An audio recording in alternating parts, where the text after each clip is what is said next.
네, 강프로입니다. 자, 한미반도체 보겠습니다. 일단 오늘 4% 정도 떨어지고 있죠. 전체적으로 반도체 종목군들에 대한 움직임이 조금 안 좋습니다. 자, 그렇다 보니까 지금 뭐 대형주군도 조금 안 좋은 그런 상황을 만들어내고 있는데, 전체적으로 시세 측면에서 한번 보면 삼성전자, 자, 오늘 한 1.9%, 2% 정도 떨어져서 21 이평선에 걸쳐 있는 그런 상황이 있고요. 그리고 SK 하이닉스 이렇게 보면 62평에 바짝 붙여 있는 그런 상황입니다. 반등 나오겠죠. 반등 나오는데 어느 정도 그 추세가 훼손된 것은 맞다. 근데 이 추세가 훼손된 과정에서 트럼프 관련된 이야기, 그리고 중국과 관련된 그런 악재가 발생해서 문제가 된 거지, 전체적인 AI 반도체 규모나 그리고 시장성이나 이런 부분들 있죠. 그리고 그동안 우리가 생각해왔었던 반도체 관련된 호재거리들, 이런 부분은 전혀 훼손된 부분이 없습니다. 자, 이런 부분이 있습니다. ASML을 포함해서 반도체 장비주들이 중국으로 들어가는 매출이 꽤 많습니다. 상당히 많아요. 거의 뭐 한 40에서 50% 정도. ASML에서 이 정도 들어간다면 한국 시장에서 들어가는 장비에 대한 매출 규모, 그리고 일본에서 들어가는 장비에 대한 매출 규모, 이런 부분들이 발생을 하죠. 만약에 트럼프가 당선이 되었을 때 이런 그 장비가 들어가는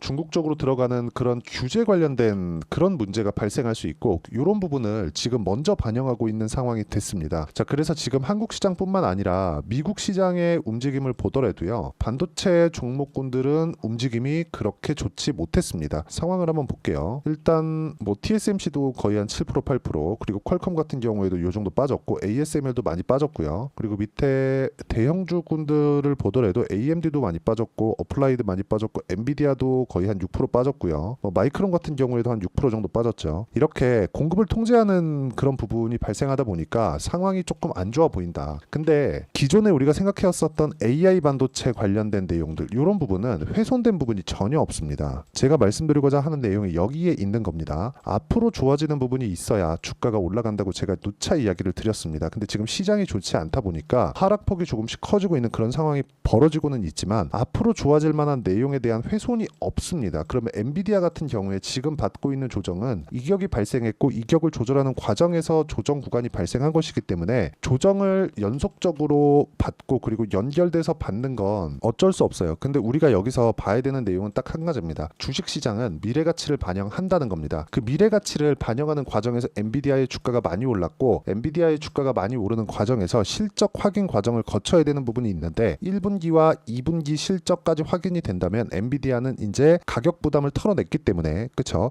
상승 전환이 가능하고요. 그 구간에 맞춰서 우리는 어떻게 가격대를 맞춰서 매수할 것인지, 그것에 대한 문제가 중요한 거지, 전체적으로 뭐 반도체 수요가 줄 수 있고 뭐 실적에 대한 문제가 발생할 수 있고, 이런 부분이 AI하고는 사실상 연결되어 있는 부분이 없다는 걸 반드시 알고 있어야 됩니다. 그래서 이 구간에 맞춰서 우리가 가격대를 어떻게 잡아야 되는지, 그 부분이 중요하다고 제가 이야기를 다시 드리겠습니다. 전체적으로 앞으로 좋아질 만한 내용이 계속해서 있는 게 중요한 거지, 뭐 지금 이게 문제되고 저게 문제되니까 지금 내려야지, 이건 아니라는 겁니다. 애초에, 그쵸, 선반영 받아서 하락하고 있는 부분이 발생을 했어요. 이격은 충분히 좁혀놨고 삼성전자와 하이닉스까지 하락폭을 좁혀놓은 그런 상태이기 때문에, 이 상황에서는 이제 우리가 가격대를 잡는 게 중요하다고 이야기를 드리는 겁니다. 자, 그러면 이렇게 가격에 맞춰서 매매를 했을 때 우리가 어느 정도까지 매매를 할 수 있는지, 그 부분부터 보겠습니다. 자, 오늘 제가 한전산업, 그쵸, 원전 관련주들을 보유하고 있던 그냥 모든 물량을 다 팔았습니다. 다 팔았는데 고가에는 못 잡았기 때문에 뭐 수익이 그렇게 뭐 크게 나온 건 아닙니다. 근데 그 중에 한 종목 한전산업입니다. 자, 내용 보시면 올라가는 구간마다 공략한 결과 14.2%의 수익 구간을 만들어냈고요. 원전 관련된 다른 종목들도 자, 보면 제가 어느 타점을 잡았는지를 보시면 됩니다. 상승하는 구간에만 계속해서 매수를 이어왔다는 점이 중요하고, 오늘 제가 고가의 매도를 못했습니다. 뭐 최소한 한 23,000원 정도에는 제가 매도를 했었어야 되는 건데, 이런 부분을 못 만들었기 때문에 뭐 약간 조금 아쉽지만 그래도 수익 구간에서 마무리를 지었다. 이렇게 보셔야 돼요. 올라가는 구간에 공략했을 때 이런 정도의 상황. 그리고 뭐 지금 반도체 구간으로 얘기를 드리고 있으니까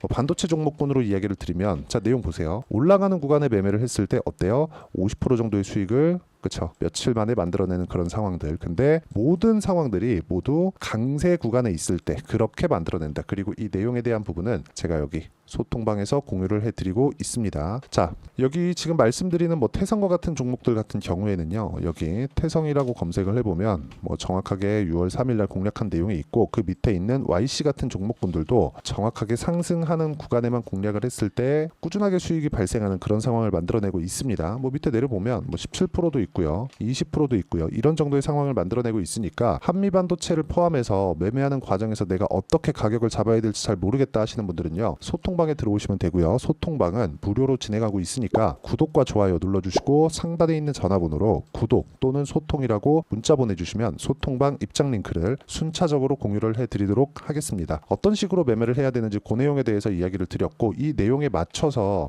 한미반도체를 보면 당장에는 62평도 이탈을 했고 이격이나 뭐 그런 부분을 많이 줄였다고는 하지만 불안한 것이 사실입니다. 뭐 미국 시장에서도 반도체가 계속해서 내리고 있고요. 그리고 삼성전자도 뭐 썩 좋은 움직임을 보이지 못하고 하이닉스까지 62평을 수렴해 있는 그런 상황에 있다 보니까 걱정이 많이 되시겠지만, AI 관련된 내용 자체가 흔들리는 부분이 전혀 없다. 그리고 가장 중요하게 보셔야 될 내용은 엔비디아의 신제품입니다. 기본적으로 주가가 올랐기 때문에 앞으로 실적이 좋아지는 그 실적에 대한 확인이 필요하고, 그 실적에 대한 확인은 당연히 신제품 매출로 연결이 되겠죠. 자, 보시면 엔비디아 새 AI 칩에 벌써 줄 섰다, TSMC의 주문 25% 늘렸다, 이런 부분이 지속적으로 발생하고 있습니다. 그리고 HBM 관련해서도 그쵸, 이번에 이 밑에 들어가면 GB200 그리고 여기 B200도 있습니다. 여기 이 내용인데, 자 보시면 아마존, 델, 구글, 메타, 마이크로소프트 등은 엔비디아의 블랙엘 GPU, 이 블랙엘이 이 B가 붙어 있는 게 블랙엘의 약자입니다. 그리고 여기 GB200, GB200은 G가 엔비디아에서 만든 CPU입니다. 이런 부분까지 다 들어가 있기 때문에 이런 부분에 대한 수요가 지금 폭발적으로 늘어나고 있습니다. 출시되기도 전에요. 그렇죠? 이런 부분에 대한 내용을 감안한다면 3분기 실적이나 4분기 실적까지도 전혀 문제가 없겠죠. 오히려 지금 저가 매수를 해야겠지만 저가 구간을 확인하는 과정에 내가 어떻게 가격 를 잡을지 그 내용에 대한 이해가 필요하고, 그 부분을 제가 여기 어떤 식으로 매매를 해야 될지 이렇게 제가 이야기를 드린 겁니다. 그리고 이 내용에 대한 부분은 여기 소통방에서 제가 이야기를 드리고 있으니까 상단에 있는 전화번호로 구독 또는 소통이라고 문자 보내주시면 여기 소통방 입장 링크를 순차적으로 공유를 해드리도록 하겠고요. 무엇보다 이런 식으로 매매를 진행하는 그쵸, 이론적인 부분이 있겠죠. 그 내용은 여기 한미반도체의 단기 보유 전략 그리고 단기 보유 전략을 활용한 실시간 타점을 제가 문자로 공유를 해드리도록 할 테니까 상단에 있는 전화번호로 한미라고 문자 보내주시면 단기 보유 전략과 실시간 타점을 문자로 공유를 해드리도록 하겠습니다. 자, 내용 정리하면 그렇습니다. 어떤 종목이든 올라가는 구간에서 공략을 해야 되고, 올라간다는 건 돈이 들어오고 있다는 겁니다. 주식시장에서 차트를 보고 그리고 가격을 본다는 건 철저하게 돈을 따라가겠다는 거예요. 돈을 따라간다는 건 이게 나쁜 게 아니라 시세가 나오는 걸 확인하고 들어가겠다는 의미입니다. 내가 비싸게 사겠지만 보유기간을 줄이겠다는 의미이기 때문에 주식시장에서 보유기간을 줄이는 것만큼 중요한 건 없습니다. 그리고 이 내용에 대한 부분, 즉 가격적인 이해를 어떤 식으로 내가 판단하고 이해를 할지 그 내용에 대해서 제가 가장 쉽게 표현해서 이해를 시켜드리도록 할 테니까 영상 끝까지 시청하시고요. 모든 분들이 성공 투자하셨으면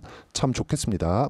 자, 24년도가 돼도 여전히 시장은 녹록지 못합니다. 이런 상황이 벌어지는 건 어쩔 수 없습니다. 이런 상황에서도 수익이 나는 종목들의 구조는 변하지 않습니다. 즉 대시세 종목에 대한 구조는 변하지 않는다는 거고, 실제 제가 소통방에서 지속적으로 이야기를 드리고 있는 내용도 대시세 종목이나 시장 주도주를 공략하는 건 철저하게 가격 분석을 하라고 이야기를 드리고, 가격 분석 이후에는 이슈에 대한 파악, 그리고 이슈를 파악하고 나서는 다시 내가 얼마에 매수할지 그 타점에 대한 부분을 지속적으로 언급을 하고 있습니다.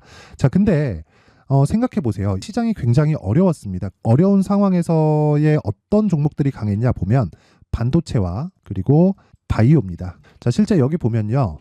HLB에 제가 실제 매매한 내용을 띄워놓고 보여드리고 있는데, 1월 22일부터 매매를 시작해서 4일 동안 31%의 수익 마감이 됐고요. 그리고 여전히 신고가 종목입니다. 자, 그리고 그 다음 어보브 반도체, 이름을 보시다시피 반도체 종목이죠. 그리고 AI 반도체는 지속적으로 강세를 보이고 있습니다. 이 종목도 신고가를 먼저 달성한 이후에 제가 21%의 단기간에 21%의 큰 수익을 내고 마감이 됐습니다. 다시 재공략을 준비하고 있고, 이런 부분은 소통방에서 다 공유를 해드립니다. 자, 그리고 코세스. 자, 코세스 같은 종목도 당연히 그쵸, 신고가 종목이고요. 그리고 반도체 종목입니다. 이 종목도 영업일 기준에서 이틀 동안 대략 한 15%의 수익 마감이 됐습니다. 내용을 한번 보시면 어떻습니까? HLB를 포함해서 뭐 30%, 20%, 뭐 15% 이런 식의 수익이 지속적으로 발생하고 있는데 이 세 종목 모두 다 신고가 종목이고 1월 달에 시장이 약세를 보이고 있는 구간에서도 강했었던 그런 종목입니다. 특징점이 하나 있는데 그 이슈에 앞서서 가격이 먼저 반영했다는 거죠. 그렇게 제가 가격을 먼저 보고 이슈에 대해서 파악하는 이유는 결과적으로는 큰 시세를 먹기 위한 사전 준비 작업입니다. 실제로 큰 시세를 먹기 위해서 사전 준비 작업을 했을 때 여기 레인보우 로보틱스 127% 그리고 ISC 98% 그리고 한미반도체 97%의 큰 수익을 내는 상황을 만들 수 있습니다. 어떤 식으로 소통방에서 진행됐는지 그쵸, 그 상황을 제가 이야기를 드린 건데 이런 상황도요 당연히 신고가를 공략했을 때 가능한 겁니다. 자, 그러면 이번에도 마찬가지입니다. 그쵸, 정부 주도의 코리아 디스카운트 해소 방안이 2월 달에 발표를 하고요. 그리고 2월 달에 발표된 내용을 토대로 주가가 움직이는 게 아니라 이미 움직인 내용이 있죠. 실제 이 내용은 크게 중요한 게 아니라는 겁니다. 실제 움직인 내용을 보면 자, 기아차입니다. 실제로 12월 달에 신고가를 만들어 놓고 정부에서 입김을 불어 넣으니까 순식간에 기아차를 포함해서 현대차 같은 거대 기업들의 주가가 2주도 채 되지 않아서 40% 정도의 큰 시세를 냅니다. 자, 그러면 우리는 어떤 종목을 봐야 될까요? 이슈를 파악해야 되는 것도 맞지만 철저하게 가격에 맞춰서 매매를 해야 되는 게 당연히 중요합니다. 정부가 주도하는 정책 방향이 있겠죠. 그 방향에 맞춰서 우리가 종목을 찾을 필요가 있다. 자, 그럼 답이 나왔습니다. 정부가 주도하는 방향에 맞춰서 제2의 기아차를 찾는 게 지금은 중요하다. 근데 정부 정책의 방향에 맞게 가자. 그랬을 때 앞서서 제가 보여드렸었던 내용인 여기 레인보우 로보틱스 127% 그리고 ISC 98% 그리고 한미반도체 97%와 같은 수익을 낼 수 있습니다. 물론 시간에 대한 부분은 최소 2주의 시간이 필요하고요. 그리고 최장 3개월 안에 끝내야 됩니다. 자, 기아차의 시세를 보셨던 것과 같이 2월 달에 정부 정책의 방향이 결정되고요. 바로 3월 달이면 시행입니다. 자, 그러면 우리는 거기에 맞춰서 당연히 종목을 찾아야 되고 제가 제2의 기아차를 찾아놨습니다. 제가 아까 전에 소통방에서 이야기를 드렸었던 내용 다 공개를 해드렸는데 그 내용처럼 종목만 받고 싶다 하시는 분들은요. 상단에 있는 제 전화번호로 대시세, 자, 대시세라고 문자를 보내주시면 정부 정책의 방향에 맞는 종목을 모든 분들에게 무료로 공개를 해드리도록 하겠습니다. 자, 제가 원하는 건 채널 성장이 목적입니다. 자, 그래서 구독과 좋아요 꼭 좀 부탁드리고요. 모든 분들이 정부 정책에 맞는 방향으로 매매를 이어가서 큰 수익 보셨으면 좋겠습니다.